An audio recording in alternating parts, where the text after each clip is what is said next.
Saudara-saudara, akhir-akhir ini banyak serangan yang ditujukan kepada iman Kristen. Dan karena serangan itu bertubi-tubi, maka sedikit banyak ada yang terpengaruh. Sehingga sebagian dari yang terpengaruh itu meninggalkan iman Kristen. Ada yang majelis, ada yang pendeta. Dan hari ini saya mau menyampaikan tentang serangan-serangan yang ditujukan kepada iman Kristen, yang katanya karena gereja tidak pernah menjelaskan, gereja tidak pernah peduli tentang hal-hal penting yang menjadi pokok bahasan dalam dunia ini. Nah, serangan terhadap iman Kristen yang paling sering menjadi target adalah tentang keilahian Yesus. Kalau Yesus itu manusia, semua agama bisa menerima. Tapi ketika menyatakan bahwa Yesus itu Tuhan, Yesus itu Allah ilahi, maka hampir semua agama itu menolak, khususnya tetangga kita. Manusia kok disebut Tuhan? Dan mereka mengatakan Yesus itu baru menjadi Tuhan tahun 325. Pada waktu diselenggarakannya konsili Nisea, yaitu ketika para hamba-hamba Tuhan berkonsili, bertemu dan merumuskan, lalu mereka setuju dan mengatakan, ya sudah, Yesus Tuhanlah gitu. Jadi Yesus itu baru jadi Tuhan 325 setelah Masehi. Nah, iman Kristen menolak semuanya itu. Iman Kristen mau membuktikan bahwa sejak awal Yesus adalah Tuhan. Sejak awal Yesus itu bukan manusia biasa. Dia 100% manusia, tapi dia juga 100% Tuhan. Nah, hari ini saya mau menyampaikan satu tema yang sangat penting itu. Supaya tidak ada satupun jemaat, khususnya GBI Maranatha, yang tidak tahu siapakah Yesus. Coba bayangkan kalau kita menyembah Yesus, tapi kita tidak tahu siapa Yesus, kan kita itu aneh. Gitu. Kalau kita mengatakan yang penting beriman saja, gimana engkau bisa beriman kepada yang engkau nggak tahu? Nah, hari ini saya mau menyampaikan tema yang sangat serius. Saya berikan judul, Yesus adalah Tuhan. Yang pertama buktinya bahwa Yesus adalah Tuhan, Yesus itu menerima penyembahan. Jadi kalau ada orang menyembah kepada Yesus, Yesus itu nggak nolak. Mari saya ajak membaca kepada saudara, Matius 14 ayat yang ke-33. Dan orang-orang yang ada di perahu menyembah dia. Katanya, sesungguhnya engkau anak Allah. Saudara-saudara, tidak ada satupun yang boleh disembah kecuali Allah. Dan ketika Yesus disembah, Yesus gak bilang begini, jangan nyembah saya ini manusia biasa. Tidak. Dia menerima orang yang menyembah dia. Dia menerima, tidak menghalang-halangi, tidak meluruskan orang yang menyembah dia. Ini adalah sebuah bukti bahwa Yesus adalah Allah. Nah, supaya saudara paham bahwa selain Allah tidak boleh disembah, ini ayatnya ketinggalan belum sempat saya naikkan. Mungkin bagian belakang multimedia bisa tunjukkan Wahyu 19 ayat yang ke-10. Bisa ditayangkan Wahyu 19 ayat yang ke-10. Maka tersungkurlah aku di depan kakinya. Maksudnya Yohanes tersungkur di depan kakinya malaikat untuk menyembah dia. Tetapi malaikat berkata kepadaku, janganlah berbuat demikian. Aku adalah hamba sama dengan engkau dan saudara-saudaramu yang memiliki kesaksian Yesus. Sembahlah Allah. Coba. Jadi malaikat pun mengatakan jangan menyembah Sembahlah Dia, sembahlah Allah. Karena kesaksian Yesus adalah roh nubuat. Jadi pada waktu Yesus disembah, Yesus tidak bilang, sembahlah Allah. Karena Dia adalah Allah, maka Dia menerima penyembahan itu. Jadi sejak awal, bukan tahun 325, Yesus itu adalah Allah. Bukan sejak tahun 0, tapi sejak sebelum langit dan bumi, Yesus itu adalah Allah. Itu sebabnya ketika murid-murid Yesus merasakan betapa dahsyatnya kuasa Tuhan, meredakan angin ribut, dan mereka takjub, maka mereka menyembah, dan Yesus tidak menghalangi. Jadi yang pertama yang saya mau sampaikan, Yesus itu layak disembah. Dan Dia menerima penyembahan orang yang percaya. Satu ayat lagi, Yohanes 9 ayat 38. Yohanes 9 ayat 38 katanya, aku percaya Tuhan, lalu ia sujud menyembahnya. Dan lagi-lagi kalau saudara melihat setiap kali orang menyembah kepada Yesus, Yesus tidak pernah mengoreksi, jangan sembah saya, sembah Dia. Enggak, ketika orang menyembah, Dia mengizinkan karena Dia memang layak untuk disembah, sebab Dia adalah Allah. Jadi saudara-saudara yang saya kasih dalam Tuhan, hal ini penting untuk saudara ketahui. Kenapa Yesus itu kita sembah? Karena Dia adalah Tuhan. Di tempat ini kalau saudara lagi memuji, memuliakan nama Tuhan, sadarkah saudara? Pujian dan penyembahan saudara itu diterima oleh Tuhan. Dan orang yang gak sungguh-sungguh, gak serius, Yesus ya tahu. Itu sebabnya kalau kita lagi menyembah Tuhan, hati kita harus sepenuhnya kepada Tuhan. Sebab Yesus hadir di tengah-tengah kita. Yang kedua saudara, Yesus berkuasa mengampuni dosa. Dia menerima orang menyembah, tapi Dia juga punya kuasa mengampuni dosa. Mari saja saudara melihat Markus 2 ayat 5-7. Ketika Yesus melihat iman mereka, berkatalah Ia kepada orang lumpuh itu, hai anakku, dosamu sudah diampuni. Tetapi di situ ada juga beberapa ahli Taurat, dan mereka berpikir dalam hatinya, mengapa orang ini berkata begitu? Ia menghujat Allah, siapa yang dapat mengampuni dosa selain daripada Allah sendiri. Jadi ketika ada orang lumpuh diusung oleh 4 orang, lalu dinaikkan ke atap, diturunkan ke bawah. Yesus melihat imannya. Semua orang yang ada membawa orang lumpuh itu dan bersama orang lumpuh itu. Dan Yesus berkata kepada orang lumpuh itu, hai anakku, dosamu sudah diampuni. Padahal dia itu sakit, maunya sembuh. Tapi yang dilakukan oleh Tuhan adalah dosamu diampuni. Rupanya sakit lumpuhnya itu disebabkan oleh dosanya. Jadi seringkali orang itu nggak sadar bahwa sakit penyakit yang menimpa kita kadang-kadang ada dosa yang disembunyikan. Dan orang lumpuh ini punya kaitan antara dosa dengan sakit penyakitnya. Itu sebabnya Tuhan itu memberikan pertolongan pertama, yaitu akar daripada persoalan kelumpuhannya itu adalah karena dosanya. Jadi Yesus bilang, dosamu diampuni. Orang-orang yang ada di sana lalu berpikir, kamu siapa kok bisa mengampuni dosa?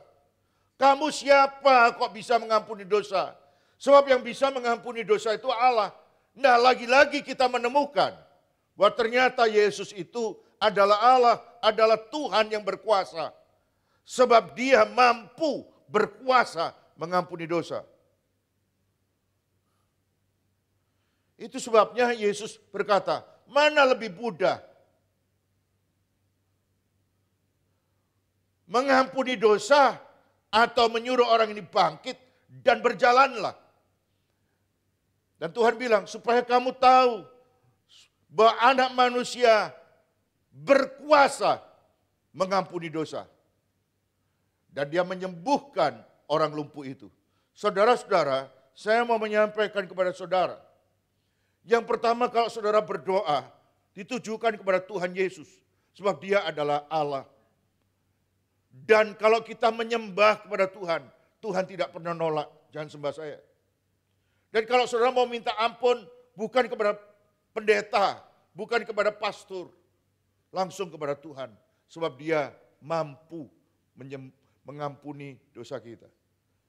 Berkali-kali, berulang-ulang, Yesus itu selalu berkata, dosamu diampuni. Pada waktu Yesus ada di rumah Simon, diundang makan, ada seorang wanita yang berdosa. Dia disebut wanita yang berdosa karena kerjaannya adalah seorang wanita tunasusila, seorang pelacur. Dan ketika dia datang, dia adalah orang yang pernah diampuni oleh Tuhan. Dia berkali-kali mengalami pertolongan Tuhan yang luar biasa. Dan kali ini dia lihat Yesus ada di rumah Simon. Dia datang ke rumah Simon, lalu dia duduk di bawah kakinya Tuhan Yesus, lalu membasahi kaki Yesus itu dengan air matanya. Dan menyeka dengan rambutnya. Lalu kakinya Yesus yang sudah dibersihkan dengan air mata itu. Saya tidak bisa membayangkan bagaimana seorang wanita memberikan rambutnya, mahkotanya untuk diusap di kaki yang kotor. Tapi itu dilakukan oleh wanita ini. Dan setelah kaki itu sudah dilinangi dengan air matanya, dia mencium kaki Yesus. Dan setelah kaki itu dicium, kemudian wanita ini mengeluarkan minyak yang mahal harganya. Dituangkan, lalu dibersihkan sekali lagi dengan rambutnya. Dan Yesus berkata kepada perempuan itu, dosamu diampuni. Ketika saya membaca firman Tuhan ini, hati saya begitu tersentuh. Ternyata Tuhan itu bukan manusia biasa. Dia adalah Tuhan yang mampu mengampuni dosa. Apapun dosa yang pernah kita lakukan, yang gak ada orang tahu, tapi kalau kita datang di bawah kaki Tuhan, maka Tuhan akan berkata, dosamu diampuni.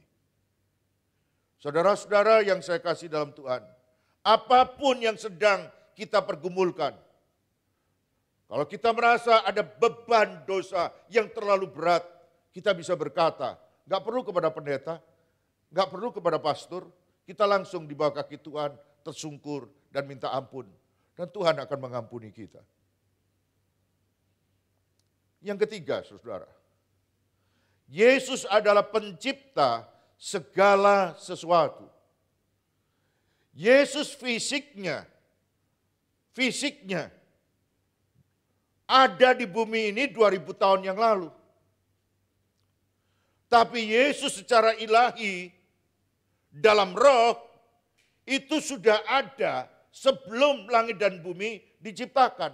Dan dialah pencipta segala sesuatu. Mari saya ajak saudara membaca Kolose 1 ayat 16 sampai 17.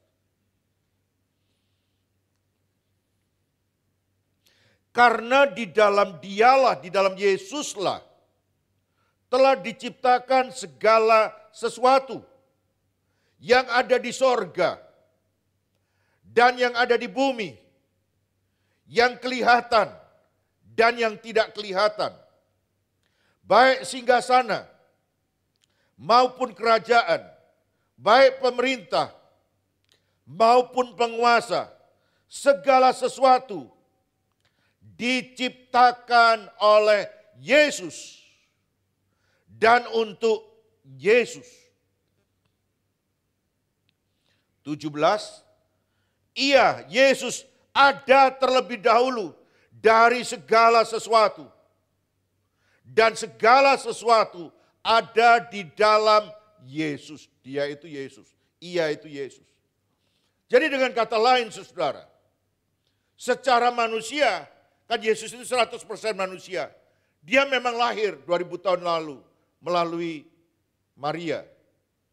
Tapi roh Allah atau Yesus secara ilahi itu sudah ada sebelum langit dan bumi diciptakan. Sebab langit dan bumi ini diciptakan karena Yesus yang menciptakan. Bahkan segala yang di sorga dia bilang. Firman Tuhan ini bilang, segala yang di sorga. Apa itu? Ya malaikat. Ya semua yang ada di sorga itu diciptakan oleh Yesus. Jadi kalau kita mau masuk sorga, gak bisa pakai nabi yang lain. Gak bisa pakai jalan yang lain. Karena sorga itu miliknya Yesus. Saya permisi bertanya, siapa yang boleh nyelonong masuk rumah saudara tanpa izin saudara? Bisa nggak orang nyelonong gitu aja lalu bilang, soalnya saya kenal sama Pak Henok, lalu nyelonong ke rumah saudara. Bisa nggak? Nggak bisa. Apa hanya Pak Henok mengizinkan orang nyelonong ke rumah saya? Nggak bisa. Demikian juga orang mau pergi ke sorga, orang mau tinggal di sorga, orang mau hidup di sorga. Lalu kemudian ada nabi lain yang bilang, nanti kalau lewat aku bisa ke surga. Tidak bisa. Ada tokoh-tokoh agama yang mengatakan, kalau melalui saya bisa ke surga. Tidak ada. Dan tidak ada satupun nabi yang berani mengucapkan itu. Satu-satunya pribadi yang bisa menyelamatkan kita adalah Yesus. Itu sebabnya saudara jangan sampai kehilangan imanmu. Karena engkau adalah orang-orang yang beruntung. Kalau gereja terus-menerus khotbah tentang bagaimana diberkati Tuhan, bagaimana supaya sukses, bagaimana supaya bisnis berkembang, bagaimana supaya ini, bagaimana supaya sembuh dan sebagainya, itu sudah sering saudara dengarkan. Tapi khotbah-khotbah yang agak bersifat doktrin jarang didengarkan. Nah hari ini saya menginginkan supaya semua jemaat Maranatha, saya sebagai gembalanya merindukan semua saudara paham. Itu sebabnya nanti apa yang disiarkan dalam, apa yang dikhotbahkan, apa yang di-shoot dalam ibadah malam ini akan ditayangkan dalam YouTube kita. Supaya semua orang bisa mengakses, bisa menemukan bahwa Yesus adalah Tuhan. Dia yang menciptakan kita, akses menuju surga. Cuma ada satu, passwordnya Yesus. Kalau salah password, masuk neraka. Yang keempat, saudara. Saya walaupun banyak, tapi saya jamin saudara nggak pulang malam. Sebab sudah malam ya. Yang keempat, Yesus berkuasa atas hidup dan mati. Itu sebabnya orang-orang harus sadar, hidup dan mati kita itu di tangan Tuhan. Saya ajak saudara membaca Yohanes 10 ayat 17 dan 18. Bapa mengasihi aku, oleh karena aku memberikan nyawaku untuk menerimanya kembali. Tak seorang pun mengambilnya daripadaku, melainkan aku memberikannya menurut kehendakku sendiri. Aku berkuasa memberikannya dan berkuasa mengambilnya kembali. Inilah tugas yang kuterima dari Bapakku.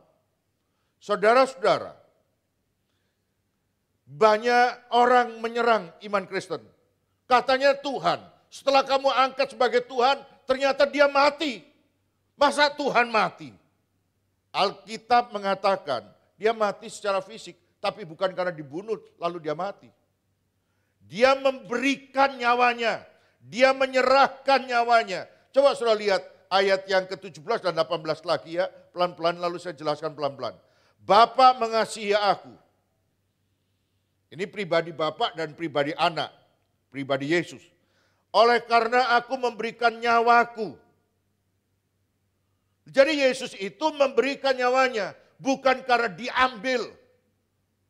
Bukan karena darahnya sudah tercurah, tubuhnya robek, lalu kehabisan darah, dagingnya hancur semua, lalu infeksi, maka dia mati. Bukan. Dia bisa bertahan seperti itu. Tapi Yesus memberikan nyawanya melalui peristiwa itu. 18. Tidak seorang pun mengambilnya daripadaku. Jadi nggak ada yang bilang, dibunuh kok mati. Katanya Tuhan. Mestinya kalau dibunuh nggak mati. Salah. Dia bukan mati karena dibunuh. Dia mati karena dia menyerahkan nyawanya. Tidak seorang pun mengambilnya daripadaku. No one, termasuk tentara Romawi.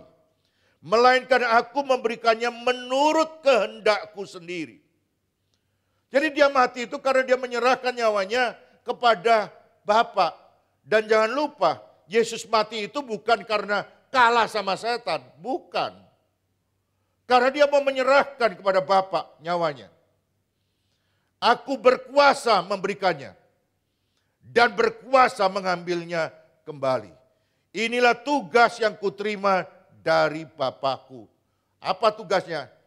Tugasnya adalah menyelamatkan manusia. Saudara-saudara, jadi Yesus itu mati bukan karena dibunuh. Yesus itu mati karena dia menyerahkan nyawanya. Dia berkuasa atas hidup dan mati. Dia juga berkuasa atas hidup kita dan kematian kita. Kemarin saya dengan Ibu Gembala mendiskusikan kasus yang viral beberapa hari ini. Tentang anak yang lompat dari sebuah universitas di lantai 12 dan mati. Lalu kita membicarakan, bisa enggak anak itu lompat dari lantai 12 dan tidak mati? Bisa, kalau Tuhan enggak nyabut nyawanya. Halo? Tapi mungkin akibat dia lompat ya kleper-kleper gitu. Remek kepalanya. Terus bisa enggak ada di situ rohnya? Bisa kalau Tuhan enggak nyabut. Tapi karena Tuhan memanggilnya, maka dia mati. Bisa enggak orang bunuh diri enggak jadi mati? Bisa. Kalau Tuhan menginginkan hidup, dia bisa. Di jemaat ini, ada orang yang berkali-kali bunuh diri dan tidak mati. Karena Tuhan menyelamatkan. Tapi saya berdoa, dan Ibu Fani juga berdoa, supaya jangan terus-terusan. Sebab itu namanya mencobai Tuhan. Berkali-kali orang membunuh dengan pisau, bisa meleset. Berkali-kali bunuh diri, enggak mati. Dan kami terus berdoa setiap malam, supaya hidupnya dilindungi, dijauhkan dari keinginan bunuh diri, dan dijauhkan dari orang-orang jahat yang ingin membunuh dia. Sampai saya dengan Bu Fani itu bilang, so gini sak piro sih, sampai semua orang itu mau bunuh dia.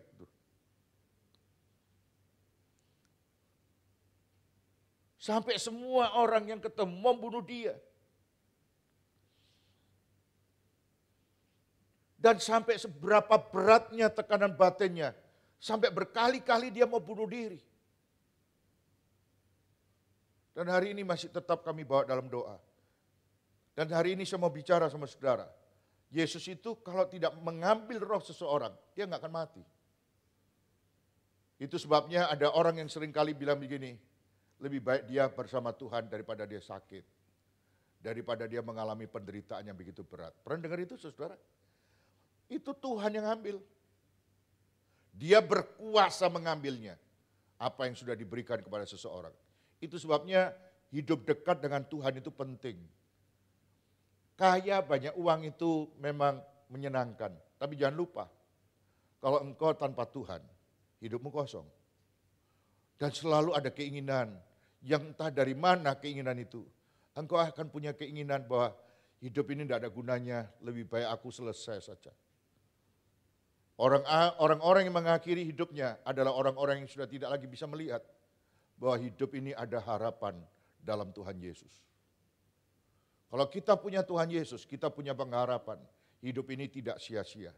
Hidup ini adalah kemurahan Tuhan supaya kita bisa jadi berkat bagi orang lain. Kalau kita diberkati secara kesehatan, kita bisa mengulurkan tangan menolong orang lain. Kalau kita diberkati secara finansial, kita bisa menolong orang lain supaya orang lain itu bisa hidup dengan apa yang kita berikan. Beberapa hari ini saya kedatangan tamu pendeta dari luar kota. Jadi acaranya agak sibuk. Saya membicarakan tentang orang yang ada di Kedung Sari, Jalan Kedung Sari. Setiap hari tertentu, setiap hari tertentu, misalnya Selasa, Kamis, atau Jumat begitu ya, itu ada mocin, motor Cina yang ada gerobaknya belakangnya itu. Nah, itu dibikin box gitu, lalu berhenti di tepi jalan. Lalu kalau dia belum datang gitu ya, ada orang yang ngantri. Ngantrinya itu ngekor.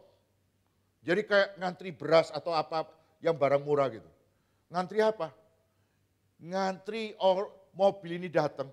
Dan ketika mobil ini dibuka, lalu kemudian semuanya sudah beres, orang itu satu persatu datang ngambil nasi sama makanan ikannya, sambil minumnya, terus kemudian menepi. Dan semuanya itu ngambil, gak usah bayar. Dan besok lusanya dia datang lagi untuk memberi makan setiap saat. Saya pikir, orang ini kerjanya apa? Kayanya seberapa? Kok terus menerus ngasih makan? Dan jumlahnya itu tambah lama tambah banyak, tambah lama tambah banyak. Dan itu bukan cuma orang penduduk Jawa yang katakan begini, itu orang-orang Jawa yang miskin Pak. Orang Chinese ngantri makan. Gratis. Lalu waktu kita ngobrol-ngobrol, kita membicarakan tentang programnya Bapak Presiden terpilih Prabowo yang akan memberikan makan gratis kepada anak-anak sekolah. Lalu kita ngobrol begini, kalau gereja ya bisa ngasih makanan gratis ya. Bikin rombong, lalu setiap saat bikin gitu ya. Kita nggak tahu berapa banyak yang bisa dilakukan dengan nasi yang dibawa itu ya, sama makanan-makanan ikan yang bisa untuk orang makan siang. Itu termasuk menyalurkan kasih Tuhan loh. Saya bilang, saya mau loh. Saya bilang di lingkungan hamba-hamba Tuhan itu, saya mau. Kalau Tuhan percayakan sama saya mau melakukannya. 2 mobil saya juga mau. Sekarang ini saya lagi merintis untuk gereja kalau minggu. Dan rintisan saya ini sekarang sudah mulai didukung oleh seorang jemaat. Sehingga gereja tidak perlu sampai bleeding, berdarah untuk membuat makanan itu ada setiap minggu. Dan saya bilang kalau ada yang mau terus-menerus minggu pertama siapa, minggu kedua siapa, minggu ketiga siapa, minggu keempat siapa, maka semuanya akan ada orang yang diberkati tidak hanya untuk memupuk kekayaan pribadi yang tidak pernah ada kata cukupnya, maka dia mau mengasihi orang lain, maka orang-orang ini akan merasakan bahwa Tuhan itu mengasihi dia. Gereja itu tempat di mana orang bisa mengakses kasih secara nyata, setidaknya melalui makanan bungkusan. Saya berdoa supaya dari gereja ini muncul orang yang mau mengambil bagian untuk itu sebelum kita melangkah keluar. Dan saya tanya, bagaimana orang itu bisa ngasih makan saben-saben loh. Lalu ada yang membuat di dalam sebuah surat kabar, bilangnya begini, dia berkata, saya menyediakan diri untuk seadanya, berbagi supaya orang lain itu bisa makan siang. Karena sekarang ini kan hidup itu susah. Tidak semuanya bisa makan siang dengan baik. Ada yang menahan laparnya. Lalu berita wartawan itu mengatakan, kalau saya mengadakan begini biasanya ada orang yang kirim 2 kuintal beras. Sehingga saya bisa melanjutkan lagi untuk hari berikutnya. Ada orang yang transfer uang. Itu tidak tentu kapan orang itu transfer, kapan orang itu kirim beras. Ada aja. Tapi bantuan itu membuat saya semangat untuk menolong orang lain, menyediakan makan siang untuk orang lain. Dan hebatnya, dia bukan orang Kristen. Kita orang Kristen berpikir bagaimana tambah lama tambah kaya, tambah lama tambah makmur, tambah lama tambah sukses, tambah lama tambah berhasil. Gak ada kerinduan untuk memikirkan. Ada orang-orang susah yang ada di sekitar kita yang membutuhkan pertolongan. Orang-orang yang datang itu tidak ditanya agamanya apa. Orang-orang yang datang itu tidak ditanya kamu dari suku apa. Semua yang datang dikasih makan. Saya ingat waktu Tuhan Yesus memberi makan 5.000 orang.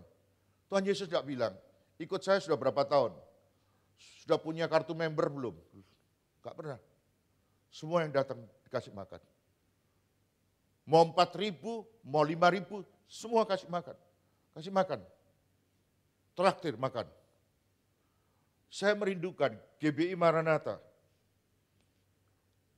Ada orang-orang yang mungkin gak saben minggu ngasih. Saya minggu pertama ya Pak. Saya minggu kedua Pak. Saya minggu ketiga Pak. Saya minggu keempat. Dan kalau semua saling berebut, mungkin gak bisa. Saya join sama dia Pak. Saya pilih 2 hari minggu. Maksudnya hari minggu kedua. Jadi berapa orang yang join? 3 orang Pak. Nanti biayanya berapa? 3 orang, saya dengan 2 orang akan nanggung. Jadi ada kerinduan untuk berkorban. Itu akan menyebabkan kelangsungan memberi makan itu bisa berjalan. Nah Yesus itu bisa mengambil nyawa. Bisa juga dia memberikan sukacita. Yesus berkuasa atas hidup dan mati seseorang. Bahkan dialah yang memberikan nyawanya. Bukan dia mati karena dibunuh oleh serdadu, dia menyerahkan nyawanya. Dan ketika hari ketiga dia ambil lagi, mengambilnya lagi, dan dia bangkit. Karena dia adalah Tuhan. Yang kelima saudara, yang terakhir. Yesus mengakui dirinya Tuhan dan Allah. Banyak orang bilang, mana ayatnya? Ini ada yang ngomong, mana dalilnya kalau Yesus itu adalah Tuhan?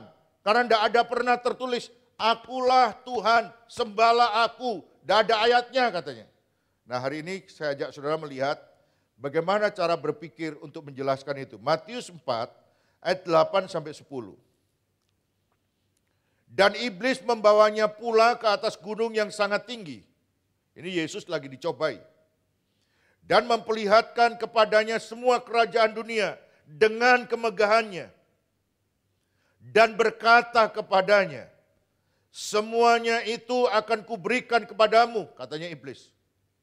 Jika engkau sujud menyembah aku.